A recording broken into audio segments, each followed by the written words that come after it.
नमस्कार, बहुत बहुत स्वागत है आपका। मध्य पूर्व में छिड़ी जंग के लिए और हरमुज के लिए ये अब तक की सबसे बड़ी खबर है। तो वहीं ये खबर बेहद खास भी है। बीते दिनों एक फ्रांसीसी कंटेनर जहाज और एक जापानी गैस टैंकर हरमुज के रास्ते से होकर गुजरा है। पहली नजर में जब आप इसको देखेंगे तो आपको लगेगा कि ये एक सामान्य सी स्थिति है जो इसकी वापसी होती हुई नजर आ रही है, लेकिन सच्चाई इसके बिल्कुल उलट है। ये जहाज हरमुज के खुले रास्ते से नहीं गुजरे हैं, बल्कि ईरान की निगरानी और मंजूरी के साथ आगे बढ़े हैं। इन्होंने टोल चुकाया और फिर हरमुज को पार किया। यानी इसको देखकर आप ये कह सकते हैं कि ईरान ने रास्ता बंद नहीं किया है, बल्कि उसके ऊपर अपना जो नियंत्रण है वो स्थापित कर लिया है। स्ट्रेट ऑफ हॉर्मुज अब केवल एक समुद्री मार्ग नहीं बल्कि एक टोल का चैनल बन गया है। आइए समझते हैं कि हरमुज में आखिर हो क्या रहा है। दरअसल ईरान ने लद्दाख आइलैंड के पास एक नया मार्ग बनाया हुआ है और यहां से गुजरने वाले जहाजों को अपनी पूरी जानकारी देनी होती है। यह बताना होता है कि जहाज में आखिर माल क्या है, जहाज का मालिक कौन है, यानी फ्लैग, जहाज पर जो फ्लैग लगा है वो किसका है, कौन इसका चालक दल है, और उसकी भी पहचान यहां पर की जाती है। कुछ जहाजों को IRGC की अनुमति मिलती है तो कुछ को रोक दिया जाता है। मंजूरी के बाद ईरानी नेवी की निगरानी में जहाज को आगे बढ़ाया जाता है। कई मामलों में जहाजों से शुल्क तक लिया जा रहा है जो कि करीब $2 मिलियन है और इसका भुगतान पारंपरिक अमेरिकी डॉलर की प्रणाली से बाहर हो रहा है, यानी जो पेमेंट है वो डॉलर में नहीं की जा रही है।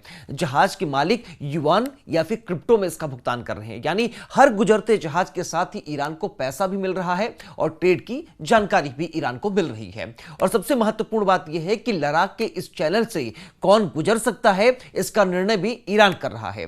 दरअसल जंग और बातचीत की कोशिशों के बीच ईरान ने हरमुज को एक स्थायी रेवेन्यू सोर्स बनाना शुरू कर दिया है।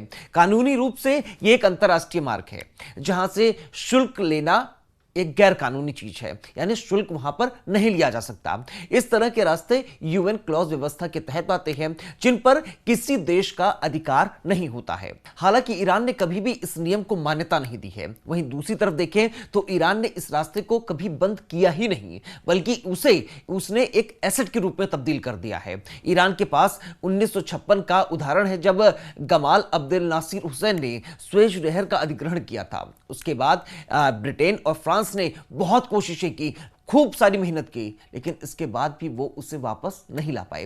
तो इस बात की अटकलें भी काफी तेज हैं कि क्या हरमुज अब दूसरा स्वेज नहर बनने वाला है।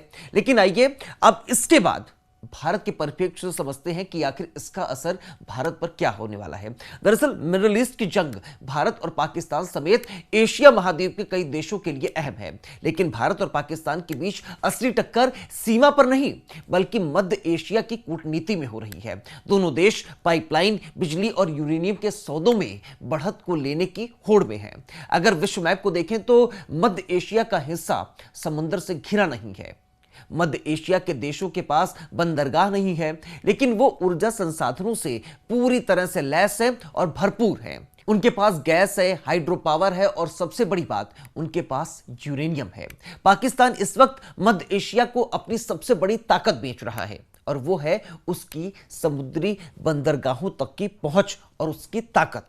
हाल के महीनों में कजाकिस्तान, किर्गिस्तान और उज्बेकिस्तान के राष्ट्रपति इस्लामाबाद होकर आए हैं। पाकिस्तान खुद को एक कॉरिडोर के तौर पर पेश कर रहा है।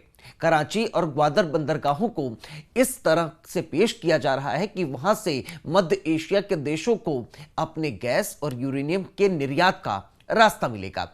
उज्बेकिस्तान ने लक्ष्य रखा है कि साल 2025 में जो उसका व्यापार $400 मिलियन है वो 2030 तक बढ़कर $2 बिलियन तक पहुंच जाए, जिसके लिए वो लगातार कोशिशें भी कर रहा है। उज्बेक सरकार अफगानिस्तान के रास्ते गैस की पाइपलाइन और पावर का कॉरिडोर बनाना चाहती है। अफगानिस्तान में पाकिस्तान ने ताजा सैन्य कार्रवाइयां जो की हैं उसका एक मकसद ये भी रहा है।